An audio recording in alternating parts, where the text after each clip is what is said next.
اب آپ پوچھیں گے کہ پورا مسلمان بننے کا مطلب کیا ہے؟ آئیے میں آپ کو بتاؤں کہ سچا مسلمان کسے کہتے ہیں اور ایمان کے معنی کیا ہیں۔ آپ کو معلوم ہے کہ انسان ایک کلمہ پڑھ کر مسلمان بنتا ہے، اور وہ کلمہ بھی کچھ بہت زیادہ لمبا چوڑا نہیں ہے، صرف چند لفظ ہیں۔ لا الہ الا اللہ محمد الرسول اللہ، اللہ کے سوا کوئی خدا نہیں، محمد اللہ کے رسول ہیں۔ ان الفاظ کو زبان سے ادا کرتے ہی آدمی کچھ سے کچھ ہو جاتا ہے۔ پہلے کافر تھا، اب مسلمان ہو گیا۔ پہلے ناپاک تھا، اب پاک ہو گیا۔ پہلے خدا کے غضب کا مستحق تھا، اب اس کا پیارا ہو گیا۔ پہلے دوزخ میں جانے والا تھا، اب جنت کا دروازہ اس کے لیے کھل گیا۔ اور بات صرف اتنے ہی پر نہیں رہتی، یہ کلمہ ایسی چیز ہے جو غیروں کو ایک دوسرے سے ملا دیتی ہے اور اپنوں کو ایک دوسرے سے کاٹ دیتی ہے۔ باپ اگر کلمہ پڑھنے والا ہے اور بیٹا اس سے انکار کرتا ہے تو گویا باپ باپ نہ رہا اور بیٹا بیٹا نہ رہا۔ باپ کی جائیداد سے اس بیٹے کو ورثہ نہ ملے گا۔ گویا اس کلمے کا زور اتنا ہے کہ خون اور رحم کے رشتے بھی اس کے مقابلے میں کچھ نہیں ہیں۔ اب ذرا اس بات پر غور کرو کہ یہ اتنا بڑا فرق جو آدمی اور آدمی میں ہو جاتا ہے، یہ آخر کیوں ہوتا ہے؟ کلمے میں ہے کیا؟ صرف چند حرف ہی تو ہیں، لام، الف، ہے، میم، واو، سین اور ایسے ہی دو چار حروف اور۔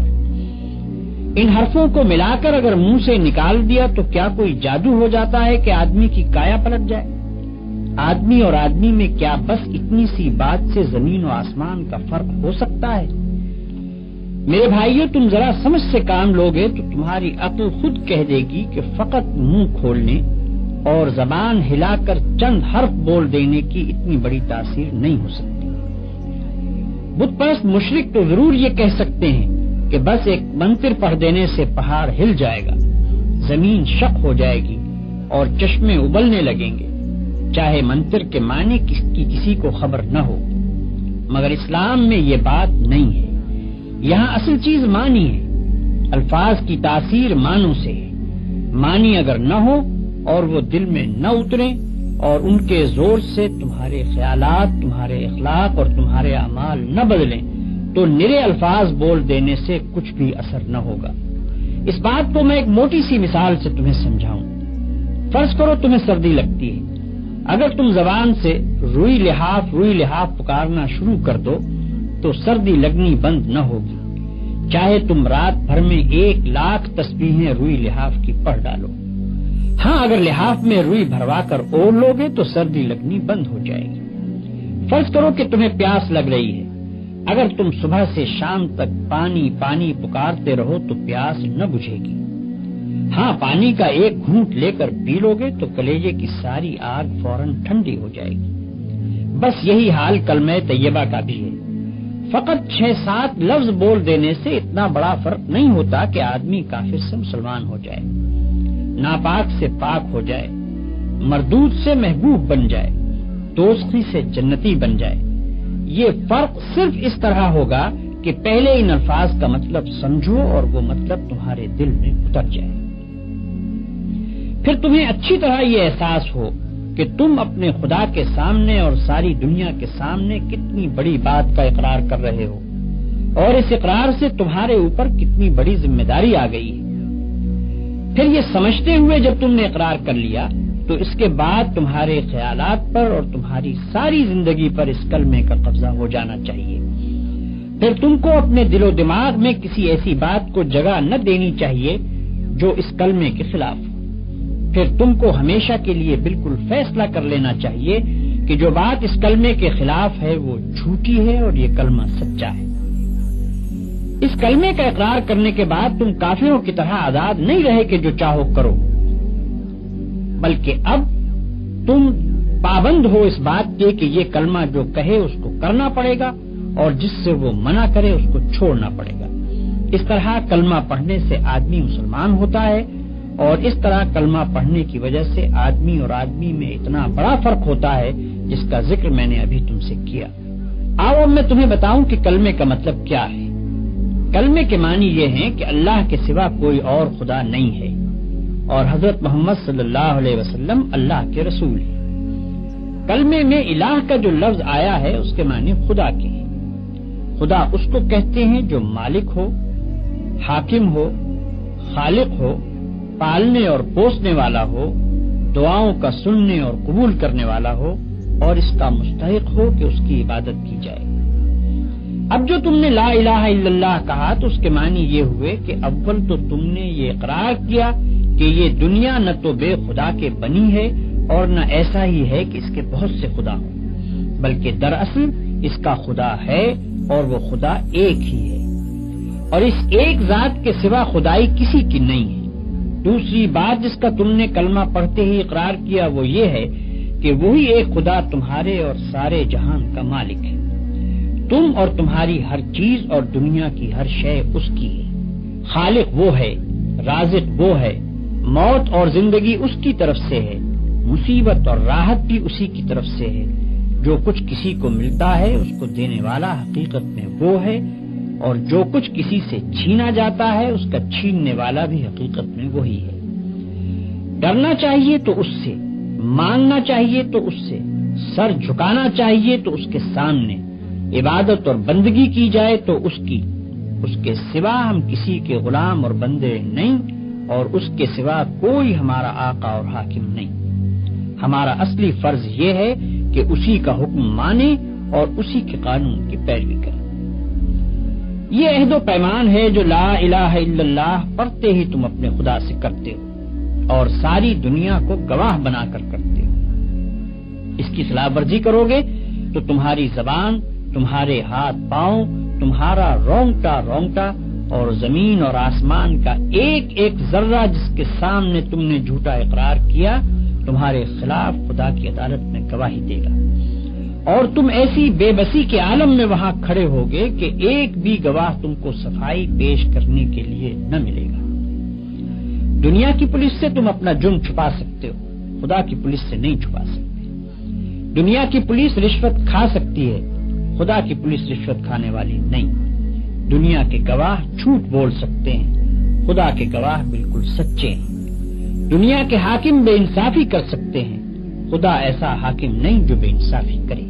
پھر خدا جس جیل میں ڈالے گا اس سے بچ کر بھاگنے کی بھی کوئی صورت نہیں ہے۔ خدا کے ساتھ جھوٹا اقرار نامہ کرنا بہت بڑی بے وقوفی بلکہ سب سے بڑی بے وقوفی ہے۔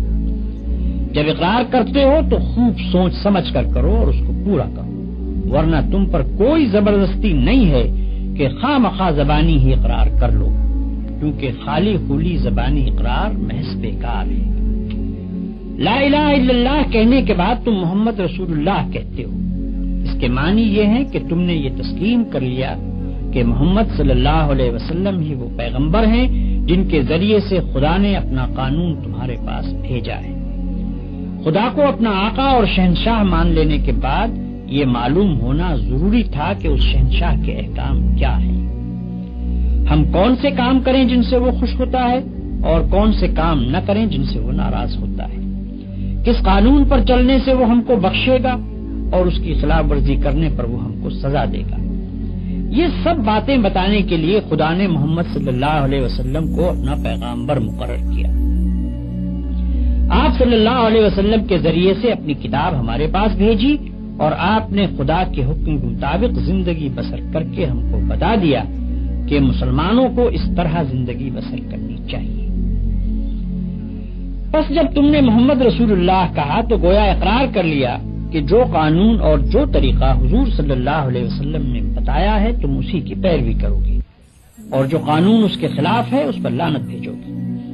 یہ اقرار کرنے کے بعد اگر تم نے حضور صلی اللہ علیہ وسلم کے لائے ہوئے قانون کو چھوڑ دیا اور دنیا کے قانون کو مانتے رہے تو تم سے بڑھ کر جھوٹا اور بے ایمان کوئی نہ ہوگا، کیونکہ تم یہی اقرار کر کے تو اسلام میں داخل ہوئے تھے کہ محمد صلی اللہ علیہ وسلم کا لایا ہوا قانون حق ہے اور اسی کی تم پیروی کرو گے۔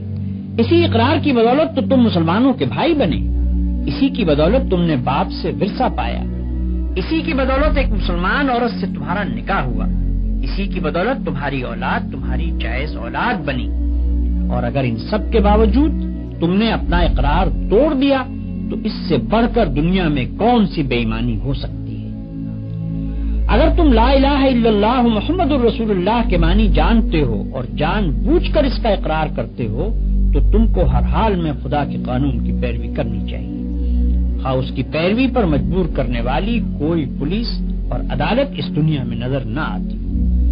جو شخص یہ سمجھتا ہے کہ خدا کی پولیس اور فوج اور عدالت اور جیل کہیں موجود نہیں ہے، اس لیے اس کے قانون کو توڑنا آسان ہے، اور گورنمنٹ کی پولیس، فوج، عدالت اور جیل موجود ہے اس لیے اس کے قانون کو توڑنا مشکل ہے، ایسے شخص کے متعلق میں صاف کہتا ہوں کہ وہ لا الہ الا اللہ محمد الرسول اللہ کا جھوٹا اقرار کرتا ہے، اپنے خدا کو، ساری دنیا کو، تمام مسلمانوں کو اور خود اپنے نفس کو دھوکہ دیتا ہے۔ بھائیو اور دوستو، ابھی میں نے تمہارے سامنے کلمہ طیبہ کے معنی بیان کیے ہیں، اب اسی سلسلے میں ایک اور پہلو کی طرف تم کو توجہ دلاتا ہوں۔ تم اقرار کرتے ہو کہ اللہ تمہارا اور ہر چیز کا مالک ہے، اس کے کیا معنی ہے؟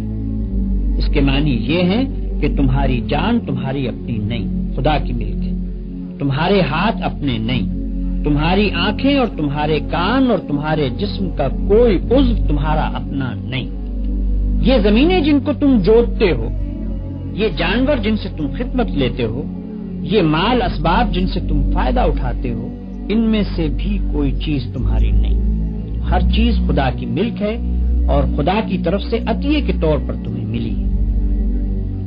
اس بات کا اقرار کرنے کے بعد تمہیں یہ کہنے کا کیا حق ہے کہ جان میری ہے، جسم میرا ہے، مال میرا ہے اور فلاں چیز میری ہے؟ دوسرے کو مالک کہنا اور پھر اس کی چیز کو اپنی قرار دینا بالکل ایک لغو بات ہے۔